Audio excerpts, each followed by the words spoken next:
Olá, meu nome é Loreta, ginecologista e obstetra. Estou aqui com o Dr. Lucas, que é fisiatra, E médico do esporte e escritor nas horas vagas. Dr. Alexandre, cirurgião, veio aqui hoje. Dr. Alexandre fez residência comigo, ele é especializado em cirurgia bariátrica. É uma referência lá em Guarulhos, né, desse tipo de cirurgia. E a gente vai falar sobre a vida particular dele na residência, quando ele aprontou muito, que eu sei. Vou contar todos os seus pontos, Alexandre. A gente edita isso antes de mostrar para sua amiga, paciente. Minha esposa querida. Vamos falando sério, como a gente se conhece há muito... Aliás, a maioria das pessoas que eu trago aqui, a gente acaba conhecendo há muito tempo. Não fala quanto tempo que vai denunciar, hein? A Fezinha, são mais de 30 anos que a gente se conhece. 31 anos. 31 anos. Nós fizemos residência juntos. Você aprontou muito, hein? Mas vamos falar de outra coisa. A gente vai falar sobre cirurgia. E eu convidei o Alexandre, porque a gente já falou sobre cirurgia bariátrica antes. Mas eu acho que o que mais me incomoda na cirurgia bariátrica, não a cirurgia em si, é a falta de acesso para a população economicamente menos favorecida. Porque lá no ambulatório de endócrino, por exemplo, a gente atende muito paciente obeso, mas é muito. Só que os obesos lá, eles não são só obesos, eles são hipertensos, diabéticos, eles comem errado, né? Então, você vai olhando assim, você pergunta, o que o senhor come? Ah, eu como isso. E que mais? Ah, refrigerante. Eles tomam muito refrigerante, eles comem muita pizza, muita coisa pronta. E a minha pergunta é, e essas pessoas que precisam muito da cirurgia são as que têm menos acesso. E essas pessoas, depois da cirurgia, são as que têm mais reganho. Qual é a relação de baixo poder socioeconômico com obesidade? Loreta, é um prazer estar aqui, Lucas, um privilégio, tá? Você começou a falar da nossa vida lá atrás, já viu um monte de lembrança, falei, a que ponto que a gente chegou aqui, né? Como é que imaginar que 30 anos depois você está fazendo aqui um podcast que nem existia na época? Nem existia na nossa época. Então, o que acontece? Comer bem é caro, né? Comer comida saudável é caro. Você se tem uma dieta variada, com vegetais, né? Com pouco óleo, e a pessoa se saciar com isso é pouco. O Lucas, eu não sei como ele sobrevive, porque ele é vegano, né? Então, ele sai mais caro que uma pessoa normal.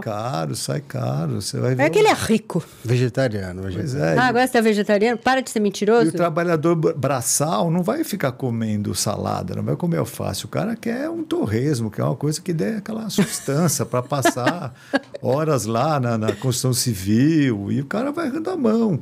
É uma construção errada desde que ele nasce. Ele já se espelha com os pais comendo errado, aquele monte de lata de óleo na lata do lixo, né? Muita fritura, né?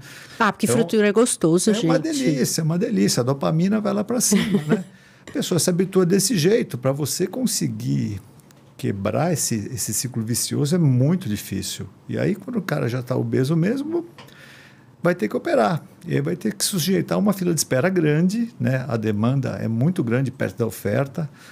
Por mais que as equipes sejam super qualificadas em geral. Que o tempo de cirurgia diminuiu? Muito, muito. Antes era 3, 4 horas. Agora o cara faz lá, o assistente com o R2 faz um cortinho desse tamanho assim. Vai surgir 1 hora, 1 hora e pouco. A recuperação é rápida. Não 1 hora, 1 hora e pouco? Não vai mais para UTI, os pacientes. É muito diferente, né? Isso fruto de treinamento, de equipamento um pouco melhor, né? Você vai se aperfeiçoando com o tempo. Então, a chance de você ser bem operado é muito grande, mas para chegar até a mesa vai demorar, né? O critério principal para a entrada é o momento que você entra, né? Por ordem cronológica. Mas conversando com alguns colegas aí, tem algumas instituições que acabam fazendo outros critérios. Faz um critério de pontos, o indivíduo que é mais assíduo, a pessoa que conseguiu perder mais peso, se comprometeu melhor, ou então o indivíduo que tem comorbidade mais grave, o sujeito que já está em insuficiência renal, que já está com diabetes fora de controle, né? Mas, de toda maneira, ele não vai conseguir ser operado antes de 2, 3 anos. Né? E também não vai ter o privilégio da cirurgia laparoscópica. São raros locais que vão ter... No serviço único. O custo é muito maior, né? Porque o permanência hospitalar é mesmo que um custo fixo, né? Mas o equipamento de laparoscopia para fazer uma bariátrica é pelo menos 3, 4 vezes mais caro do que uma cirurgia aberta, endogrampeador, pinça de energia. Então você não vai ter acesso para isso para todo mundo, né? E quando você faz aberta, você sutura tudo à mão ou você usa... Usa grampeador. Isso é misto, grampeador, né? Você grampeia e a brecha de grampeamento você fecha na mão. Também faz isso na laparoscópica, né? Só que os endogrampeadores, só um endogrampeador deve estar uns R$1.500, R$2.000, né? Aquela que você usou e joga fora. Depois a cirurgia acabou. Pinça de energia, idem. Então, é um custo muito alto. Mesmo comprando quantidade grande, você não consegue, com o imposto, com a taxa de importação que a gente tem, não tem como fazer nada muito barato. Ou tem o risco de você comprar coisa muito barata e o barato sai caro, né? Você compra um grampeador ruim, né? Um paciente ganha uma fístula gastrointestinal, nossa, ele vai custar 10 pacientes, meu. Um dia de NPP, nossa senhora. Então, e às vezes, eu que já participei muito de licitação de material, você tem que criar meios de evitar, pelo menos, desqualificar aqueles que você sabe que vai te dar dor de cabeça. Você vai ter que, sabe, inventar, não, olha, tem que ter essa característica aqui para você conseguir não colocar material tão ruim no teu serviço. Eu trabalhei em serviço público, eu trabalhei pouco, trabalhei só na Polícia Militar, né? Mas é uma população que come mal pra caramba, passa o dia inteiro comendo coxinha na rua, né? Depois que sai da academia, não tem aquele nível de atividade física. Não tem aqueles caras que são bombadões, mas a figura do sargentão gordão é mais comum, né? Aquele que é do administrativo, muito diabético, tem muito tabagista, e depois de aposentar, tem muito alcoólatra também, que contribui para a obesidade.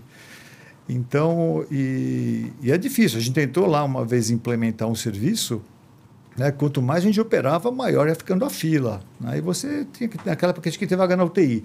Você preparava o sujeito, marcava 2 semanas antes para operar. No dia que estava lá, chegou um baleado pelo Águia. E ocupou. Não tem lugar para operar. E essas pessoas que você opera, elas têm que ter uma reeducação alimentar. Esse é o passo mais difícil ou o passo mais difícil é a desnutrição que vem logo depois da cirurgia? Não, eu tenho mais medo do paciente que não tem engajamento. Eu costumo falar o seguinte, a cirurgia não é uma bala de prata, né? E dentro de um processo de sucesso, de emagrecimento, de manutenção desse peso a longo prazo, a cirurgia é 30%, 40% do processo. Aí você pode pensar, não, poxa, o cara vai operar, o cara vai mudar depois, né? Lógico, vai cair na real, vai começar a fazer uma dieta, tudo. Não funciona. Isso tem que ser antes. E por que as pessoas acham que usar a caneta vai mudar essa perspectiva? Para qual faixa de obesidade você está falando? Não, vamos falar o obeso mórbido. Mas, assim, a caneta, ela cumpre um ofício que é: eu uso, tenho menos apetite, controlo a insulina e eu diminuo o apetite. Mas chega num momento que você já começa a ficar refratário àquela medicação. Então, eu tenho paciente que usou a caneta, seja ela o Mounjaro, seja ela o Wegovy, que depois ela fala assim para mim, putz, não está mais fazendo efeito. Tem uma taquifilaxia, né? Tem a taquifilaxia, que é a falta de resposta com a dose usual. Você tem que conseguir aproveitar aquele momento mágico que ele está aproveitando, que ele está emagrecendo, que ele vai ter aquelas restrições para tentar mudar a vida dessa pessoa. Né? E não é só medicação. E mesmo medicação sozinha, cirurgia sozinha não vai deixar ninguém magro. Na década de 80, os cirurgiões eram meio arrogantes assim, falaram, não, operou, vai curar. Imagine, 60% de insucesso nas primeiras séries. Né? Hoje a gente consegue 70%, 80% de sucesso, né? Porque tem essa ideia de que você tem que mudar o paciente antes. Porque às vezes você pega o paciente, ela está com 130 quilos, a vida dele está muito ruim, hipertenso, aquele monte de remédio, vida íntima ruim, não faz esporte, não brinca com o filho. Mesmo assim, esse sujeito ele não está tendo aquela disciplina para virar o jogo e mudar alguma coisa. Depois que ele perde os primeiros 20 quilos, aí que ele vai para a galera mesmo, não está nem aí, não vai emagrecer tudo que emagrece, vai começar a tentar enganar a cirurgia. Então, essa educação tem que ser antes. Então, o que a gente recomenda? Né? E isso é um consenso. Uma perda de peso pré-operatória de pelo menos 10% do peso total. Ah, é por isso que tem que perder peso antes. Aí que entra as canetas, entre os agonistas, que pode ajudar. E eu costumo falar para o paciente, né, você tem que fazê-lo convencer de que isso é uma coisa boa. O cara fala, pô, doutor, vem aqui para emagrecer, você quer que eu emagreça antes? Eu não tenho dificuldade, né?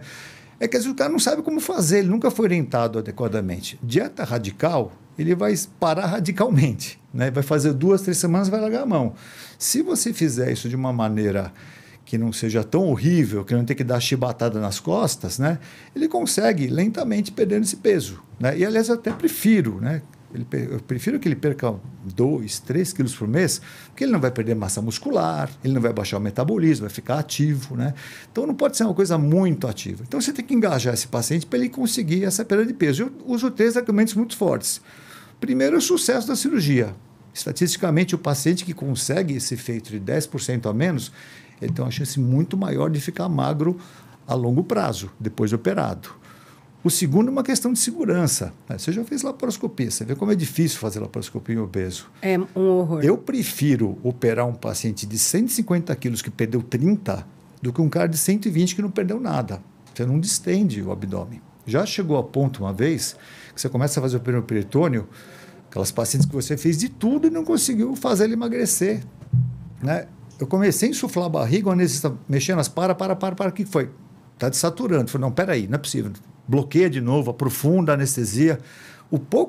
A gente regula lá 14, 15 mil de mercúrio para operar, né? Chegava a 6, 8, o cara descompensava, porque não conseguia distender. Não tem. Então, a cirurgia que é para ser 1h15, já fizemos até em 50 minutos, vai ficar 2, 3 horas. Você acha que isso vai aumentar o risco de complicação, vai ter dor no pós-operatório, a distensão da musculatura, o estiramento muscular dói no pós-operatório, não são só os orifícios. Parece né? que você faz 1000 abdominais. Não, quem já fez cirurgia laparoscópica, eu fiz uma apendicectomia, eu levantei no dia seguinte, parecia que caía as vísceras. Eu fiz, mas eu fiz no pós-parto, então a barriga distendeu, foi uma beleza, então eu não tive nada. Então esse é o segundo motivo, a segurança, né? Então, a gente tem um índice hoje baixo de complicações, menor que 1% de melhorou muito, né? 1,5% de morbidade e 0,5% de mortalidade. Se você conseguir perder mais peso aí, nossa, isso aí vai despencar. A anestesia fica tranquila. E o terceiro é uma questão de conforto para o paciente. Esses pacientes, para mim, super obesos, eles não dependem só do eixo estômago, intestino e hipotálamo, onde agiria as drogas, os agonistas, né? Ele tem problema de hipossensibilidade à dopamina, ele tem menos receptor de dopamina na área de prazer, que é o núcleo accumbens, né? E esse sujeito, ele come, não precisa de fome para comer. Ele vai ficando viciado na dopamina, igual um alcoólatra, igual um sujeito que é fumante, né? É aquilo que você fala, né? Que obesidade, às vezes, é mais uma doença psiquiátrica. E aí, esse indivíduo que está ingerindo 5 mil calorias por dia, no dia da cirurgia, ele ganha um copinho aqui de 50 ml para tomar. E gozado que ele nem tem nem fome, ele não quer saber de comer, mas ele está querendo alguma coisa que não sabe o que ele quer mastigar. Uma vez eu operei um rapaz que foi uma pena, assim. Ele tinha 18 anos, ficou 1 ano e meio acompanhando comigo, não emagreceu nada. E assim, totalmente refratário. Não, doutor, eu faço tudo certinho, estou fazendo ginástica, eu como certinho, 160 quilos. Migão, pelo amor de Deus. Eu vi que ele começou a ferrar o quadril, eu falei, vou ter que fazer alguma coisa por ele, né? Eu operei ele no pior momento, né? No peso máximo. A cirurgia foi mais difícil. Com 15 dias ele apareceu no consultório, ele estava assim, ó, conversando comigo. Ele não conseguia parar quieto, perna quieta. Estava em abstinência de comida, de dopamina. Meu. Tadinho. Então, para que você vai passar isso, por esse pós-operatório doloroso, chato, se você descer alguns degraus antes, você consegue ter um pós-operatório mais confortável. Então, segurança, resultado a longo prazo e um pós-operatório confortável. É assim que você tem que engajar o paciente para ele emagrecer um pouco. E todos esses pacientes, eles passam em avaliações e acompanhamento psiquiátrico ou psicológico? Ou a maioria dos convênios não tem essa... Não, às vezes exige, né? Exige. Para você pedir autorização para a maioria dos convênios, eles seguem o que diz a diretriz de utilização da Agência Nacional de Saúde Suplementar. Você tem que ter um acompanhamento de 2 anos com uma equipe formada pelo nutricionista, pelo psicólogo, endocrinologista ou nutrólogo. Até um tempo atrás tinha preparador físico, tinha fisioterapeuta. Agora não tem essa... Está um pouco mais flexível isso daí. Você pode... Mas eu acho que não é uma questão só de exigência. Acho que faz toda a diferença mesmo no resultado. Se você tiver uma equipe legal que trabalha coesa, né? Um endocrinologista bom, né? Eu acho que só tem a ganhar. Né? Mas eu também acho que fixar 2 anos, isso assim reflete a preocupação do legislador para não banalizar a cirurgia. Para o cara não chegar lá 1 mês, não fez nada e vai ser operado. Vai Mas ter assim, resultado. No mundo privado, é assim que funciona. Não tem esses 2 anos. Não existe essa rigorosidade, porque eu vou te falar, é o que a gente estava falando. Eu tenho paciente, assim, 75 quilos, 1,50 m, operou bariátrica. Agora, essa mulher não come, não consegue comer, é sarcopênica, né? E não teve o acompanhamento eu estou falando do mundo ideal, né? De cirurgias bem indicadas, bem conduzidas, né? Você vai tratar a pessoa que precisa ser operada. Né? Porque quanto mais magro o paciente, mais vai prevalecer a parte ruim da cirurgia, um monte de sequela que deixa. Né? Tem paciente que você faz tudo certinho, às vezes você opera as pessoas muito parecidas. Tem paciente que tem deficiência de ferro grave, tem que tomar lá ferro injetável todo mês, Noripurum, tem que tomar Sinurin, e tem outros que vão muito bem. Existem pacientes que são lá obesos, que não fazem nada antes de operar, operam sem nenhum preparo antes e vão bem, mas eu acho que é uma porção pequena. Né? Já vi paciente meu que ouviu essa minha conversa toda, né? Aliás, se tiver algum paciente meu ouvindo aqui, ele vai falar, puta, de novo esse médico falando isso, né? Porque eu sou insistente, eu pego no pé, porque tem que ser repetitivo mesmo, né? E esses pacientes, eles às vezes ouvem essa história toda e aí some do consultório, né? Aí você vai lá, o paciente voltou, será que ele mudou de ideia? E volta gordinho ainda, e aí? Você vai querer operar? Doutor, já operei. E não resolveu? Não, emagreceu e operou, porque ele não fez os 60% dele, né? Não funciona. E qual é a maior complicação que tem em relação à cirurgia? Imediata, talvez a mais temível, fístula gastrointestinal. E é tardia? Não, normalmente é T7. Não, e as coisas tardias? Tardias é hernia interna, no caso do bypass gástrico. A hernia interna é... Se o sujeito não pensar que pode acontecer... E às vezes o cirurgião bariátrico, ele vê uma dor de abdômen, a primeira coisa que ele vai pensar, pode estar tendo uma hernia interna. Mas eu tinha uma paciente que vira e mexe e engasgava. Ela comia carne, ela engasgava, tinha que ir no pronto-socorro para fazer... geralmente é assim, falta de uma boa mastigação, né? Mas a hernia interna é diferente, dá uma dor, vômitos. E gozado que o obeso ele faz hernia interna, o pós-operatório tardio, até ele está magro, ele não faz aquela distensão clássica, um pedacinho lá que fica encarcerado que necrosa se você não operar. Tem mortalidade alta, né? E o ideal, quando você já desconfia, antes de propriamente entrar em sofrimento, aquela dor, doutor, de vez em quando com um pouquinho mais esse lado aqui dói, incomoda, aí você vê na tomografia algumas coisas que os tomografistas aprenderam a ver agora, porque antigamente você não tinha complicação de hernia interna, né? A gente já vai procurando isso, já sabe os sinais, né? Aí você vê, isso aqui parece, você opera antes, e vai lá e fecha as brechas de novo. Eu fecho de rotina, mas tem serviço que não fecha a brecha mesentérica, né? O fechar diminui o risco, não é que acaba completamente com a possibilidade de acontecer, né? Mas você deixar um buraco desse aberto, depois que o paciente emagrece, fica maior ainda para o intestino rodar sobre esse buraco. Ele vira, entendi. E um serviço, como é que chama aquele doutor lá dos quilos mortais? Doutor Nau. Doutor Nau? Doutor Nau, para mim, é o melhor. Então, ele está para... Não, ele opera, porque o que me chama a atenção no serviço dele, ele pega um super obeso, ele orienta, opera a parte cirúrgica e ele também opera a parte estética. Mas ele, na verdade, ele acompanha, né, o cirurgião plástico lá. Imagina, nos Estados Unidos, que é super especializado, tem cara que faz cada vez mais coisas sobre coisas menores, cheio de processo. Tipo de erro, é uma coisa meio teatral, né? E ele fala algumas coisas que têm sentido, né? Mas você vai ver... Eu gosto quando ele fala assim, a senhora tem reserva para ficar 1 mês sem comer. Os acompanhantes, esses são mais gordos que os pacientes que eu opero aqui. Mas você está brincando? Não. Eu vou te contar uma coisa. Eu tenho um casal lá no consultório, ele era obeso, operou, ela é obesa, não operou, E ele que leva comida para ela. Ele que leva ela no restaurante de comida altamente calórica. É ele que incentiva. Ele leva Dunkin' Donuts para ela toda vez, chocolate. É como se ele realmente quisesse que ela ficasse obesa. Eu já vi isso. E tem separação depois, às vezes. Quando um dos dois emagrece. E você opera mais homem ou mais mulher? Muito mais mulher.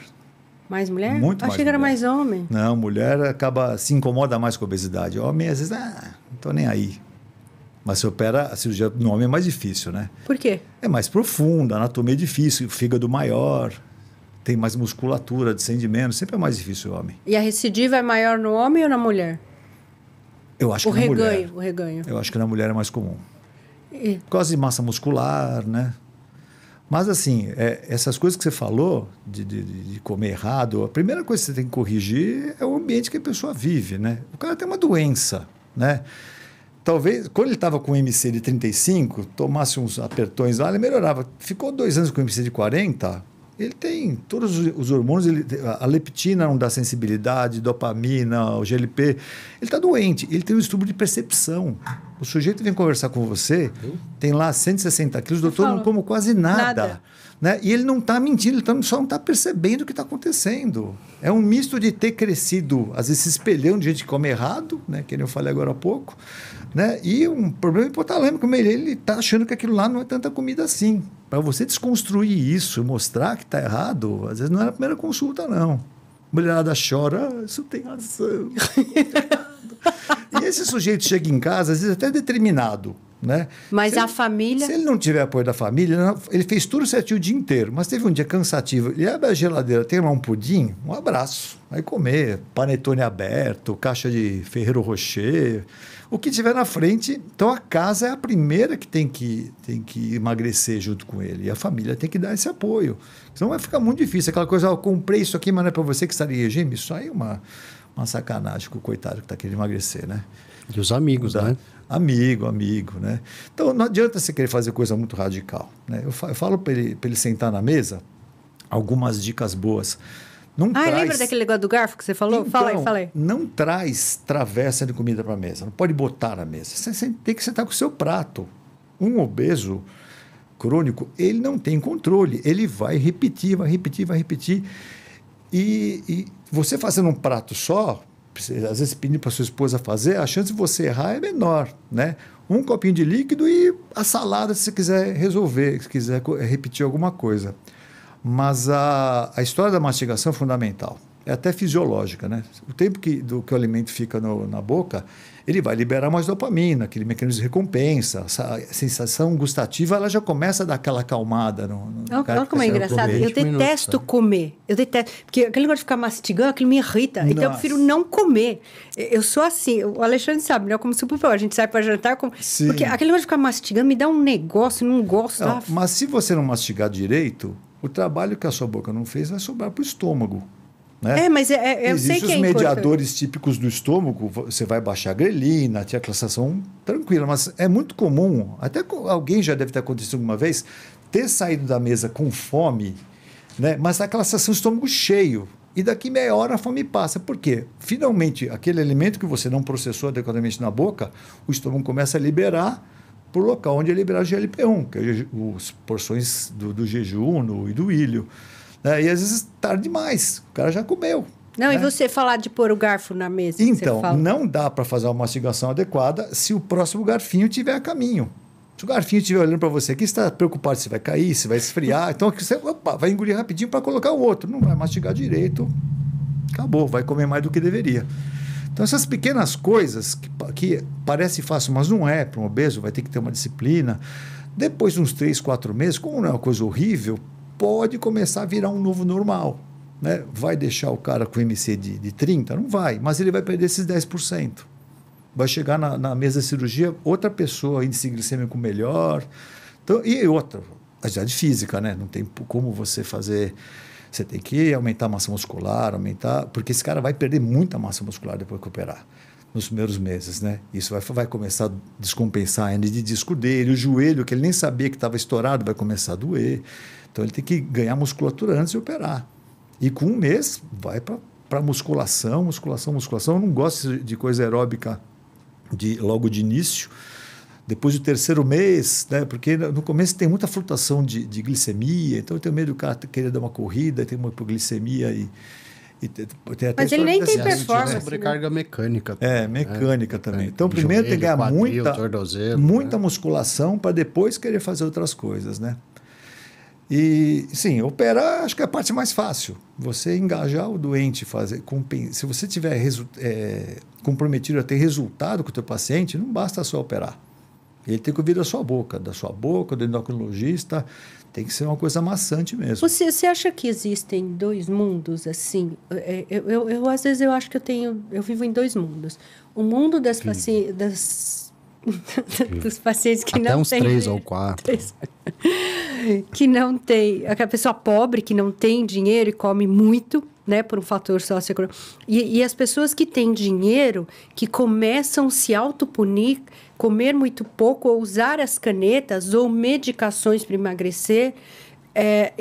Vivemos em opostos, né, mundos metaverso, né? Uma pessoa que come muito e a outra que tem medo de comer e abusa dessa... E às vezes quer o caminho mais fácil, né? Já que o problema não é dinheiro, para que eu vou ficar me esforçando? Eu vou tomar um remédio aqui. Mas eu não acho o remédio ruim. Eu vou falar para você. Eu acho ele bom. É fantástico. Eu só acho ruim a gente hipervalorizar a magreza em excesso. Eu acho ruim a gente induzir as pessoas àquela coisa, você tem que ganhar mais massa, Porque, às vezes, hoje eu até mostrei um quadro de uma paciente, assim, ela tá ótima, ela passou no médico, o médico falou assim, não, precisa ganhar mais músculo. Gente, para quê? Ela não vai... Funcionalmente, ela tá ótima, ela tem muito músculo, tem um IMC bom, uma percentual de gordura de 21%. Para que essa mulher é induzida pelo próprio médico a querer engravidar, a querer emagrecer mais? A meta... Doutor, quanto é que você acha que eu preciso emagrecer? É uma coisa muito individual. Você tem que ficar feliz e saudável. Tá? Então, você não precisa chegar a 25 de MC. Com 31, 32, você deixou de ser um obeso mórbido para fazer um obeso controlado. Então, você não pode falar, não, você tem que fazer, tem que chegar a tantos quilos. O que a gente recomenda é que, pelo menos no primeiro ano, você perca o máximo que você pode de peso, primeiro ano e meio, porque vai passar por um período de estabilidade e existe um reganho de peso, que é uma readaptação fisiológica, que se estiver dentro até de uma faixa de 15%, 20% do tanto que você perdeu, está totalmente aceitável, você vai continuar bem. Então, quanto mais fundo você chegar, na hora que você subir, você vai terminar melhor, né? Mas não pode ser às custas de ficar com aquele olho encovado, de ficar com cara de doente, né? Mas eles descompensam. Eu tinha uma funcionária que você conheceu, que perdeu muito peso, né? Operou, teve complicação, tudo. Mas é que ela fez uma cirurgia mais desabsortiva, né? Talvez só que essa cirurgia a gente faz em caso de exceção só. Eu lembro do caso dela. Porque ela era uma super obesa. Imagina, tinha 1,50 m, pesava 130 quilos. Era mais fácil pular que desviar, né? Só que depois que ela começou a emagrecer, ela mudou completamente, ela virou outra pessoa. Nossa, isso aí eu vejo muito.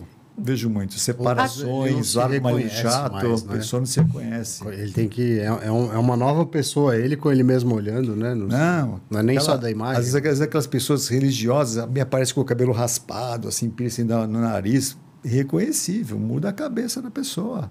Não, e ela se matou, assim, ela entrou num looping de distúrbio psiquiátrico que ela se suicidou, né? Então, assim, eu fico pensando quão difícil é para aquela pessoa, porque aquela pessoa... eu não sei dizer se isso é uma doença no sentido que a gente nasce predestinado a ser assim, ou se o ambiente é o grande veneno de tudo, né? Eu fico muito na dúvida. É um conjunto de coisas, né, Lourdes? Se você for pensar, o nosso DNA foi forjado, né? Para a gente comer pouco. Largados e pelados. Né? Era aquele programa lá. A gente foi criado para viver em escassez, não para viver em fartura, né? Não para ter geladeira, para ter iFood, né? Então, a pessoa que não se adapta, não tiver educação alimentar... Outro problema, crescer obeso, né? A criança que cresce obesa, ela vai ter uma dificuldade muito grande de emagrecer, porque até 12 anos você hiperplasia o tecido gorduroso, né? Depois disso, você só aumenta ou diminui o tamanho da célula. Explica o que é hiperplasia. Você aumenta em número de células. Enquanto mais células você tiver, a maior capacidade de armazenagem. E se você tiver crescer obeso, eu sou que eu cresci mais gordinho, nossa senhora, é um sofrimento. Você era rechoncho? Era rechoncho. Te conheço há tanto tempo, não sabia que você era rechoncho. Fortinho. Não assim, muito, mas sempre fui mais gordinho já era magrelão, da família. Né? Eu era magrinho. Não, mas na adolescência... Então eu cheguei na minha adolescência com um pool de células gordurosas maior, né? Então isso facilita você armazenar. Porque tem gente que, como genética, o Lucas, por exemplo, esse cabeça oca aqui, ele deixa 2 dias de comer, ele perde um peso. Mas quem que não perde, poxa? Eu não perco. Derrete. Que derrete? Nossa senhora, faz 14 horas de jejum. Nossa, seco. Gente, posso ficar 2 dias sem comer, que eu acho que eu não emagreço nada. Você não tem o que perder também, né, filha? Você tá parecendo uma Hammer. Ai, olha isso. Me defende, eu sou sua amiga. Eu tô falando isso por inveja, porque eu sei que você tá ótima. Olha só que coisa, gente, uma Hammer. Eu sempre vejo isso, né? Que as coisas precisam ser devagar, como você falou, né? Eu gosto muito disso também. Porque a pessoa, ela não se tornou obesa ou obesa mórbida da noite para o dia. Nossa, é uma construção. Então, é uma construção. Então, você pode olhar até os trabalhos mais bem conduzidos, né? De tipos dietéticos, né? Cada hora tem uma dieta diferente, né? Eles não têm diferença no longo prazo em termos de perda de peso, né?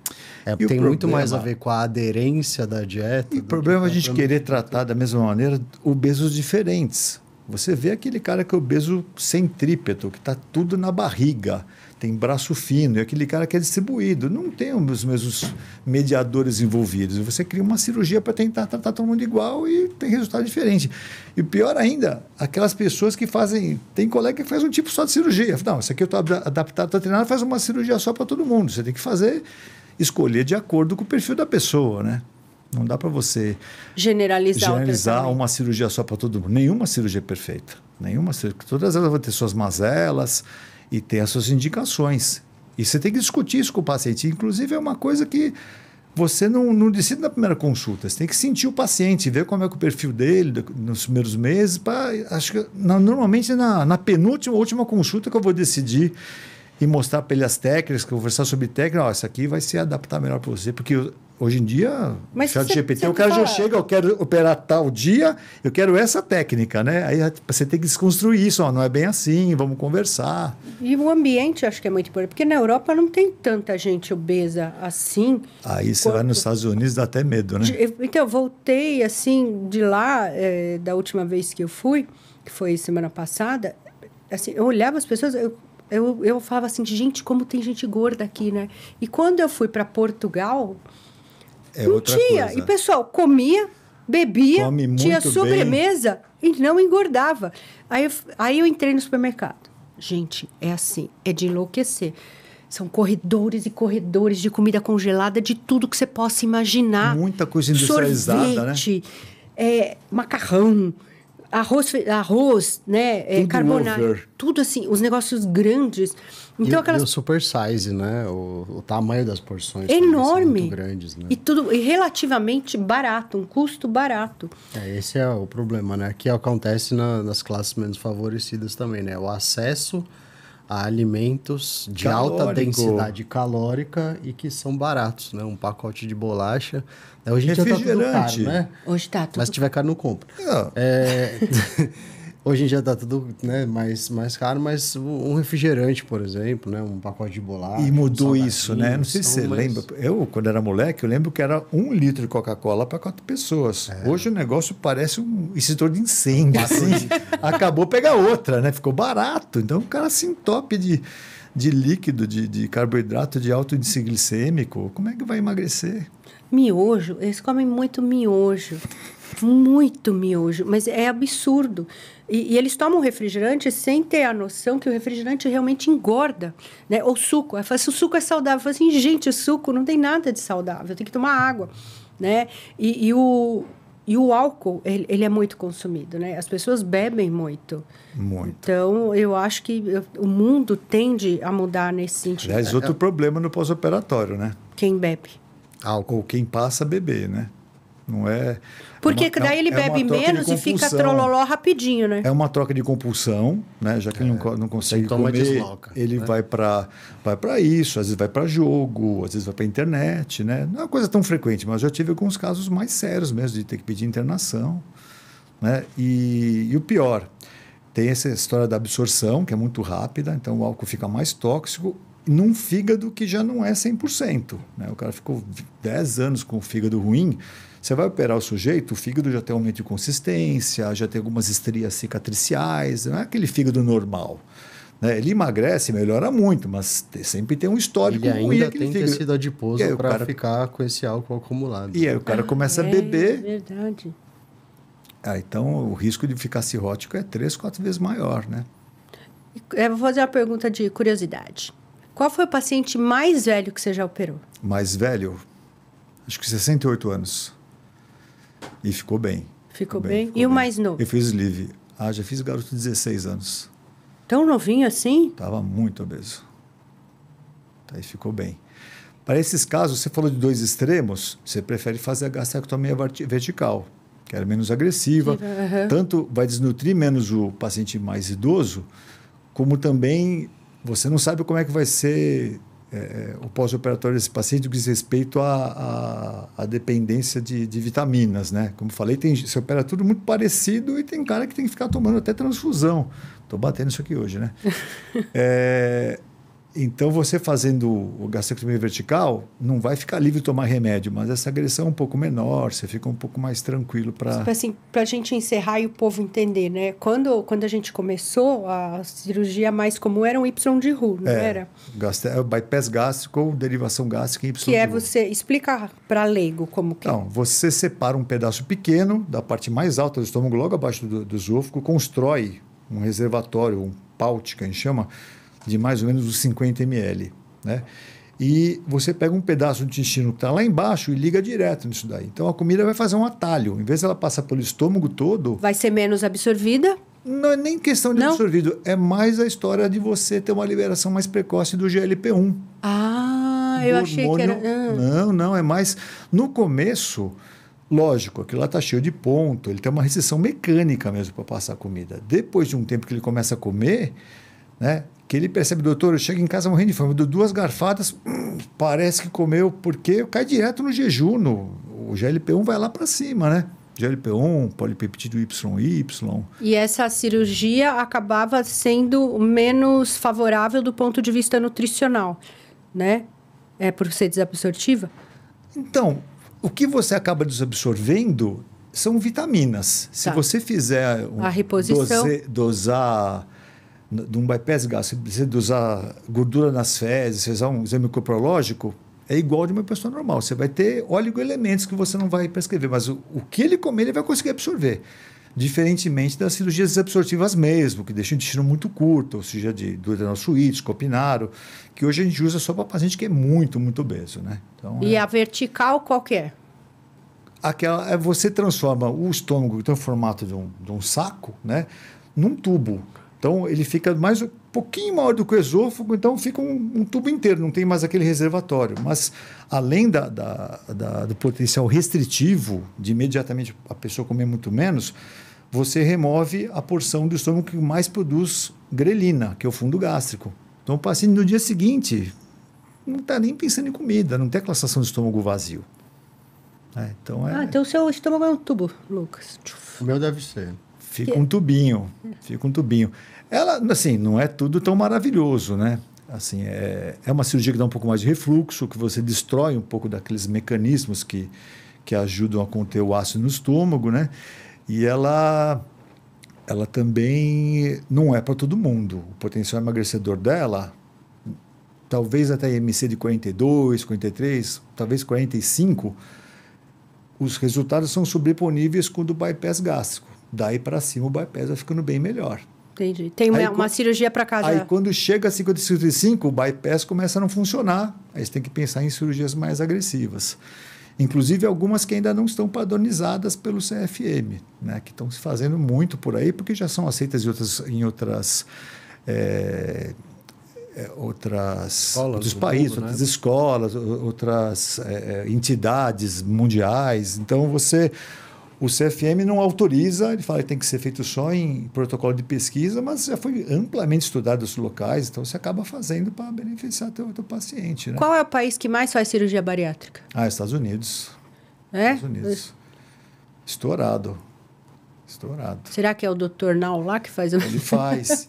E você vê que ele faz... Eu sou fã do Dr. Nau. Ele faz sleeve, né? Que não é a melhor coisa para emagrecer, mas ele está certo, porque você fazer bypass gástrico em super obeso, além de não ter um grande resultado, né? É mais tempo que você vai ficar anestesiado, uma cirurgia mais difícil de fazer, principalmente paciente com fígado grande, né?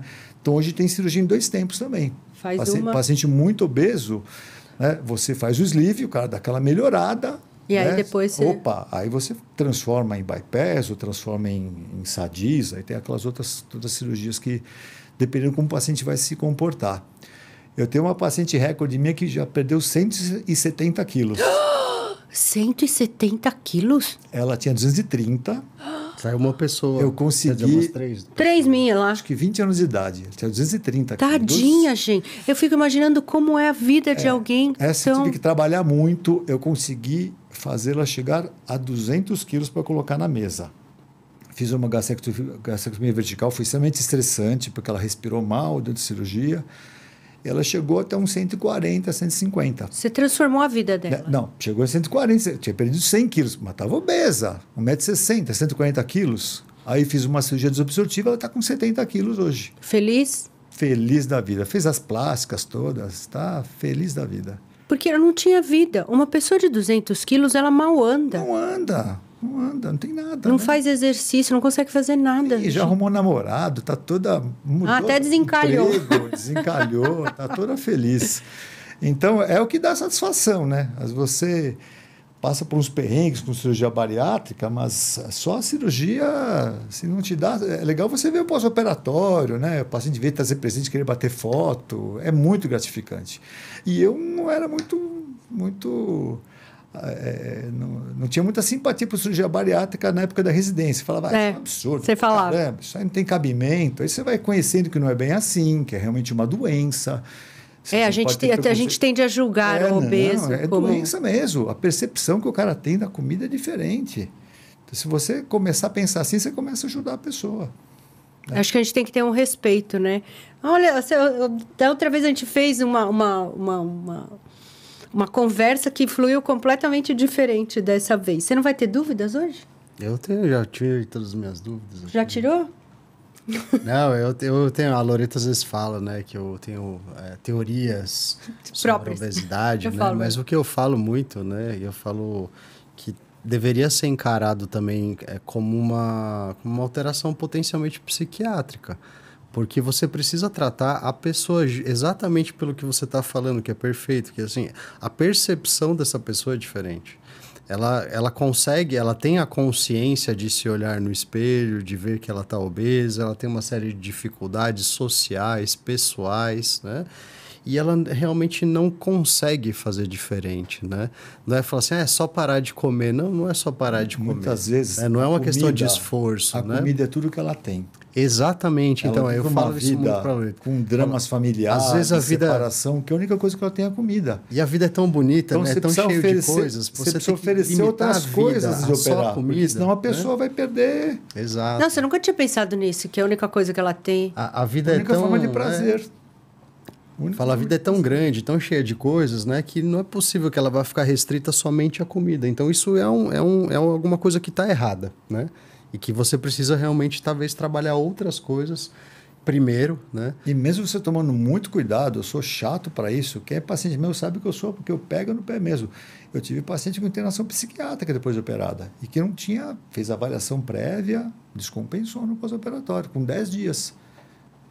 Viu o marido comendo, ficou com raiva, jogou um cinzeiro no cara, começou a falar bobagem. Teve que internar. Pô, a gente ri assim, mas o negócio é sério, meu. Imagina a raiva da pessoa, a abstinência coitadinha. que ela teve, né? E começou a delirar, começou a falar bobagem. Você vê que a que ponto que chegou a falta da comida, até por isso mesmo, né? Porque você vai ter que trabalhar tanto a disciplina, né? Essa nova pessoa que tem ali, essa nova vida. Às vezes você vai ter que trocar de ambiente social, porque a gente sabe hoje que o ambiente mas você precisa alinhar as expectativas também, né? Sim. Você não vai achar que... Você não pode falar, olha, você vai emagrecer, aquela sua namorada vai voltar para você, aquele seu emprego você vai voltar, nós estamos tratando a sua saúde, a sua vida é com você. Vou dar alguns facilitadores para você se engrenar. Mas a pessoa chega com aquela coisa, não, vou virar uma modelo. E não vai. Não vai. Quanto mais obeso, quanto mais velho o paciente, e isso mais também é uma questão de doença comportamental, né? De alteração que precisa ser alinhado, né? A expectativa. Mas o resultado é inesperado. Tem gente que você vê que fica com aquele excesso de pele, não está aí para nada, está feliz da vida viajando, e tem pessoas que por mais que você faça, nunca vai ficar feliz. Isso para tudo, né? Para tudo. O ser humano é complexo, nós somos muito diferentes uns dos outros. A gente é muito louco. Muito louco. A gente é muito louco. Mas olha, assim, a gente estava falando das canetas aí, os caras estão no caminho certo, viu? Acho que... eu sou a favor das canetas, eu sou contra essa cultura excessiva do emagrecimento. Esse induzir a pessoa a querer emagrecer se ela está bem. Eu acho que a gente tem que ter um limite, um respeito, sabe? Induz a pessoa a emagrecer, mas você não vê propaganda de brócolis, você só vê propaganda de porcaria. É péssima, a mídia só fala de comida que engorda. E, por outro lado, o cara é cobrado para ter o corpo lá do Paulo Zulu, abdômen trincado. Nossa, agora desenterrou, né? A gente é velho, filha. Você agora... Foi você que você falou. Se entregou. O Lucas não deve nem saber quem é o Paulo Zulu. Lógico que você quer. Você não sabe, em branco, você sabe quem é o Paulo Zulu? Sei, ele deve ter uns 70 anos já, né? Mas era um cara... Pô, todo mundo queria ter um abdômen Paulo Zulu. Paulo Zulu. Faixa preta de jiu-jitsu. É por isso que você sabe quem é. Muito bem. Eu quero agradecer ao Alexandre, que é um grande amor da minha vida, né? A gente se conhece há tantos anos. A gente tem o mesmo grupo da residência até hoje. A gente tem nossos encontros. Você trouxe os meus 2 filhos para esse mundo. Sou médica da sua esposa. Então, adoro seu marido, amigo especial meu. Então, para mim é um prazer todo especial estar aqui hoje. Achei muito legal. Espero que tenha sido proveitoso para quem está ouvindo. Eu espero que as pessoas tomem mais consciência, né, sobre isso, para poder entender o obeso e o obeso entender o que ele vai fazer. Não queira caminho fácil, não tem nada fácil para isso. Pega uma pessoa que esteja interessada em te ajudar mesmo, e não pode ter pressa para resolver isso. Não, uma coisa que você construiu errado a vida inteira, não é em um mês que você vai resolver. Então, a gente quer agradecer você, Alexandre. Valeu. Eu que agradeço a presença.